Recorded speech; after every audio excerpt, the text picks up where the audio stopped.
Before Vibe Code, there was no code, and as a non-technical person, I've tinkered with tools like Bubble, Flutterflow, or Webflow. But in this AI world, who needs no-code tools anymore? Well, it turns out no-code tools are also evolving to adapt. Today, we'll be chatting with Yaokai, the CEO of Momen. Momen is a no-code tool that combines like Superbase plus N8N plus Framer all in one. It allows you to build AI-powered web apps without writing code. We'll learn from Yaokai how no-code is evolving and converging with Vibe Code tools, and he'll also share a free SMS app with you that's built using Momen. Let's dive right in. Hi, Yaokai. Thank you. So great to see you today. Can you tell us a little bit about who you are and what Momen is? Thanks. My name is Yaokai. I'm the CEO of Momen. Momen is a full stack, no code web app development tool. We serve non technical founders who are serious about building their software solution and monetize on it. So, can you quickly give us a demo of what Momen is and talk about who it's for? What you're looking at is Moment's editor, and then the most prominent one is the pages. This is where you configure all the UI. This is different pages, and here is where you have the database. This is when you create your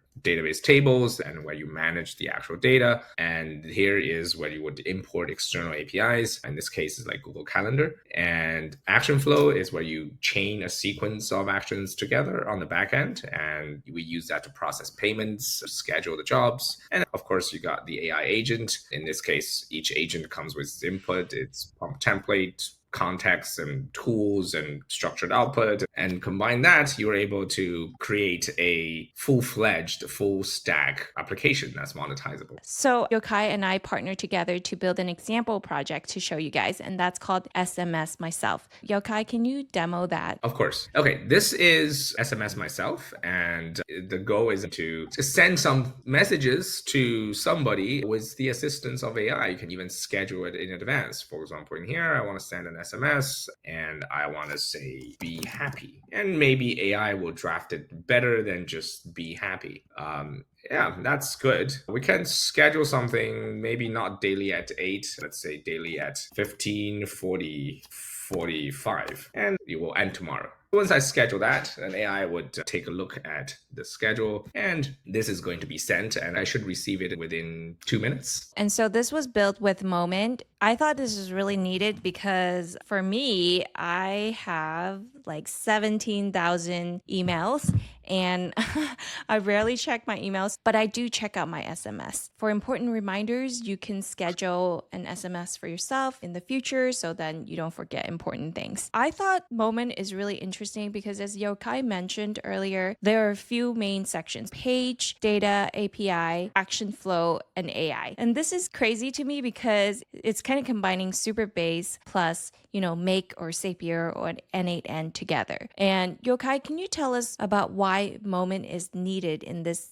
AI-driven world where there's vibe coding? A lot of people have asked me that question. The nice things about vibe coding, I think we all know, is because you can get 80% of your way there within 10 minutes almost. You tell it a prompt and it magically builds almost everything for you. Now, the rest of that 20% usually becomes what's now known as prompt purgatory. You basically try to fix one thing with prompt, which breaks the other, and AI would make changes in one part of the application without realizing there's linked parts that has to be modified in synchrony. So these things will happen, and eventually the project will get out of control because you no longer know what the hell is going on in each place. And I think that's inevitable for people that don't know how to code, because the end product of vibe coding is code. And if you don't know how to read it, you can only interpret its output via the actual running preview. And that only shows you a snapshot of what the system does. So that's inherently the problem. And Momen, being a visual programming tool, is designed from ground up for people to understand where data comes from, where data goes. It has visual cues to help you understand the sequence of actions. This is not immediately obvious if you're using vibe coding. I guess what type of products and services do people use Moment to Data build? Yeah, that's a great question. So if all you're looking for is a landing page, then I would say don't use Moment because that's not what it's designed for. Moment is used for products with high data interactivity. You interact with the database a lot, you modify a lot of records, you send notifications, you have automated triggers, when somebody signs up, send them a welcome email. You want to integrate with AI, especially. You want to build what's fancy now is called agentic workflows, where AI can autonomously choose different tools to use in order to achieve a goal. So these things are easily doable in Moment, but if you were to do that in a vibe coding environment, it's very likely you will hit a roadblock early on. I see. So building data heavy products and a lot of backend interactions, then Yes. Moment is a safer choice, Yeah, it's safer in the sense that you have have full more control control. over. Yeah. With AI getting better and with Claude Code, do you think that the backend issues will be more resolved for people? Like if I know how to do prompt engineering really well and I tell the AI exactly what I want from the backend perspective, do you think that I still will not get fully there with prompt engineering alone? I think so. Because imagine if you hired a really good engineer, but the engineer has no concept of what you're trying to build initially, and then you're trying to convey that message to that engineer. This effort alone is non trivial. So, to be able to prompt well is, I think, a lot of times more difficult than to translate your thoughts Mm. into the product with a suitable tool. So I guess what you're saying is that no matter what, if you want to build good software, you need to think through the product. Yes. And prompt engineering alone will not get you fully there because your thoughts might not be super complete. But with a tool like Moment, it's structured in a way that it forces you It to forces you. think about the structure of the app, the data of the app. I Yeah. see. Gotcha. With all these no code tools like Replete, who is going more the AI route where you give a prompt and magically generate like a full stack app, why didn't Moment pivot to go that route? Why did you guys, stay? I'm just assuming. Is that in the future coming along in the pipeline? Are you guys Okay, thinking about it? so yeah, the main thing is that I always had a user persona in my head, like that person wants to build software, serious software, but doesn't know how to code. That's the customers I'm going after. The people that are trying to build serious software, they will not get very far with vibe coding. And Mm-hmm. that's my assumption. And therefore, that's why I stayed course. But we do realize that getting 80% the way there with a prompt is very valuable. Mm-hmm. So we are adding what we call Moment Copilot Mm-hmm. into Moment so that we can have an AI to do the tedious stuff for us. But with the difference between Moment and things like Bolt or Lovable or Replit is that the 80% product built by AI is presented in a way that is understandable, controllable by the product owner, which is a developer.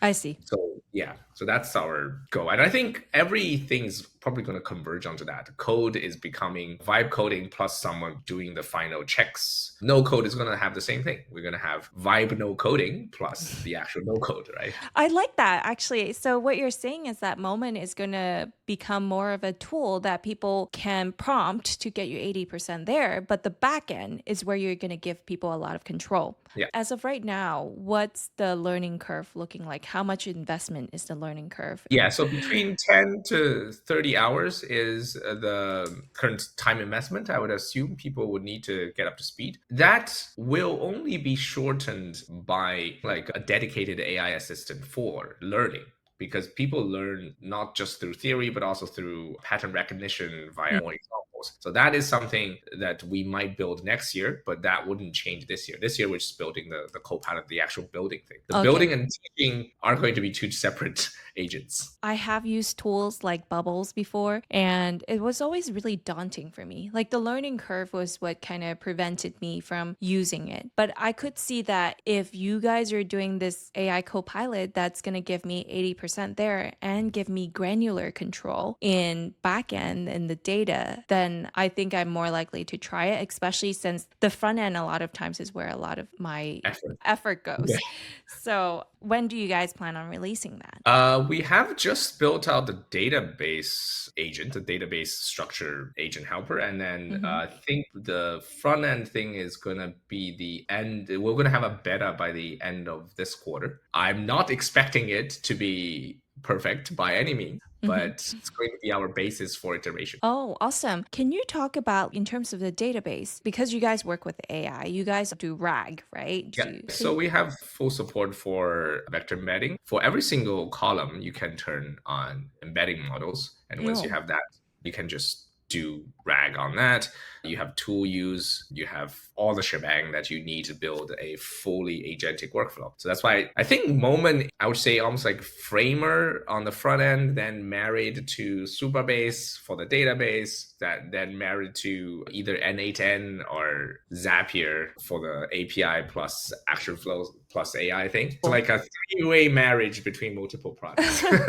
Wow. Okay. How big is your user base? So our registered developers is about 300,000 plus. Most of them are dormant, as you can expect from a tool like this, but I think the active one's a few thousand. And the end user is about 11 million last time I checked. Oh my gosh, 11 million end users. Who are the biggest users of your platform? At the moment, the biggest one, I can't show that over. It's not a web app. Hmm. It's actually a WeChat app. Oh. Yeah. So that guy has built. He's a fund manager. He's a hobby of collecting soccer cards, Hmm. and he has built a soccer card collection app for Hmm. himself, and which then his friends found, and then he extended to them, and now it has about 50,000 users, 2 million plus SKU, and he's generating over $1 million in revenue every year from that. That's his side gig. So Moment allows you to build even WeChat apps. Yes, but only inside China because we do split the infrastructure completely so that there's no like data crossing borders. You guys are VC backed. Are they Yeah, pushing you to go more into the direction of AI? they're mostly leaving me alone. So Oh, oh, that's that's a great. good thing. Sequoia's so nice. Yeah, they're leaving me alone.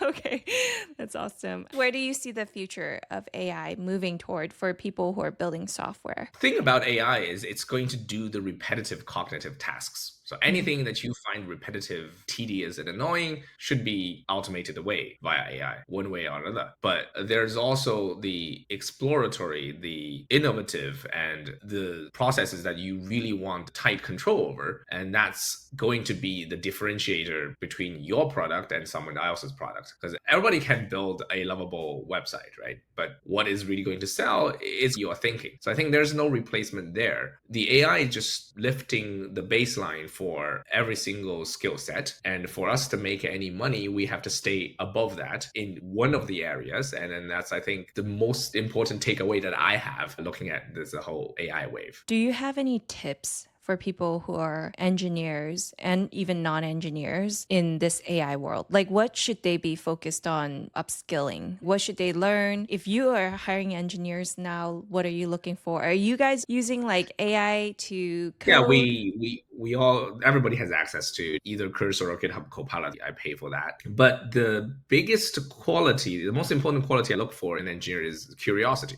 Mm. It is very easy now to just let AI do all the work and not ask questions. But on the other hand, it's also very easy now to learn about things that was inaccessible previously. Hmm. Right. So if you look at a piece of code that was written by AI, you could understand it. Okay, I'll let it pass. But if I had questions about it previously, how do I get that question resolved? Mm. Well, you need to find a more experienced engineer because that piece of information might not be publicly available. But with AI, it might be able to teach you things that used to be available only through humans. And that Hmm. accessibility to knowledge is very Valuable. um, Hmm. yeah, it's very valuable, but it's only valuable if you are curious yourself. If you're not curious, well, then you just stop using any of your cognitive capabilities, and that's bad. So I guess it's like people who ask questions often and wonder and are actually Yeah, curious they about. keep asking why, and those people is going to level up much faster in the AI world than previously. I see. I think with your product, you're building like super base plus mix Yeah. slash slash Zapier slash NAN all in one. How big is your team? How do you guys even do all of that? Our eng team is 13. We have product managers and designers, obviously, and test Hmm. engineers. We're able to do that is because we're very frugal Hmm. in terms of what to build. We don't build frivolous features. We try to avoid all of them. And the other thing we want to do is have all the features be orthogonal to each other. So everything can invoke everything else. In that way, you kind of multiply instead of doing additions, we do multiplications. I think that's how we managed to do all this stuff with a team of 13. And with your team of 13, is AI expediting what you guys are able to deliver? Mostly no, Oh. because AI is, we have found we do use AI extensively, but AI is not very good with large code Mm. bases that are very intricate. AI is very good when we have one-off Bug requirements. fixes. Yeah, Okay. yes. Small projects, for example, recently we had one that we wanted to migrate our log server into DuckDB. That migration was mostly done by AI, very helpful, but that's a very standalone service. But with a intricate and integrated thing like Momen, AI is breaking more things than building more things if you just let it loose. So we kind of limit the scope of problem that we let AI solve Mm. down to like functions or classes, no more than that. So be curious is what you recommend people to do and ask lots of questions, learn from Yeah. AI. What are you doing to prep your company, Moment, to ensure its success in this AI world? I don't think anyone can ensure success, but to increase its chance of success, what I'm doing is reading a lot of papers. Keep Oh, okay. research papers, how people are using agents, how do they build them, how do they manage memory, what are the roadblocks they typically hit. We're going to run into that as we are now building our Copilot. We're going to run into that, right? So it's the whole new field of engineering. Previously, we had software engineering. Now we have context engineering. They stopped calling it prompt engineering, by the way. A lot of people start calling it context engineering. Oh, interesting. I am going to ask you this challenging question. Tell me why I should invest 10 to 30 hours to learn and build on Moment. My answer is going to be based on the example I gave. User, the guy Mm. that had $1 million in revenue, he was able to evolve his product from very humble beginnings. I think he started in 2022, and he was able to evolve his product with control over and over. And then eventually he reached this. His business and his software both reached a new, I would say, new heights. That is the type of people we're looking for. I see. You're trying to go for the long term. You're just not trying to code, but you're trying to go for the long term. It's not for a weekend project. It's not for a hackathon. It's not throwaway code because it's, yes, your question is valid. Why spend 10 hours 30 hours on a tool which you're not going to even use for that much, right? The guy spent, I think we tracked his number of diffs. His number of operations on the platform is close to 1 million. And you mentioned something, which is Yeah. scalability. Yeah.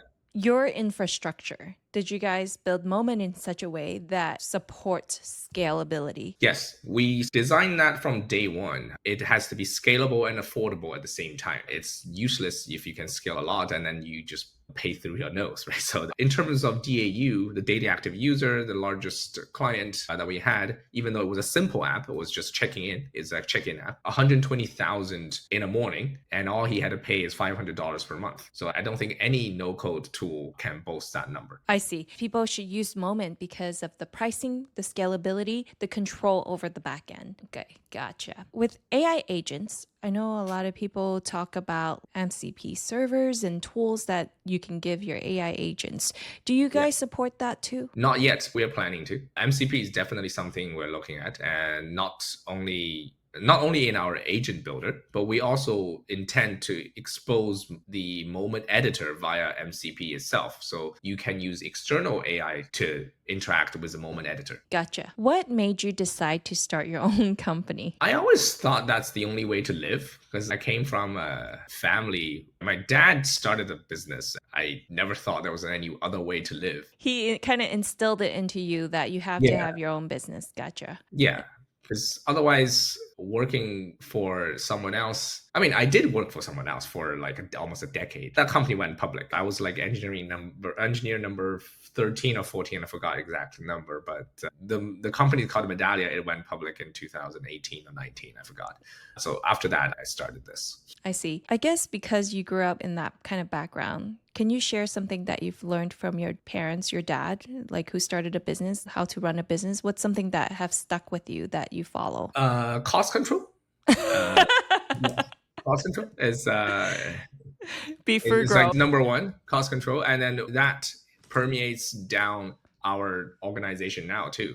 So Mm. our engineers would actively look for cloud bills that are abnormal and try to find out the reason behind it. But I also want my product to be affordable. So the Mm. only way for that to work is if my cost is low, right? Mm. The second one is long hours. I've seen my dad working for 10 years without even taking days off. So that's kind of tells me this is what I'm signing up for. And I don't have much off days, but I'm not burnt out, as you can see. I'm not like Why are you not completely, burnt out? Why are you because not you're burnt out? psychologically prepared. That's what you're getting into from the start. A long and arduous journey, and whatever is happening now is just it's expected. Among startup founders, I'm one of the more relaxed ones, I think. That's really cool. Well, Yokai, thank you so much for chatting with us today. It was really interesting hearing you explain it to us. Also, thank you for the SMS Myself tool. I'm going to be using it because I definitely need it. So, thank you to you and your team. Thank you. Thanks for having us.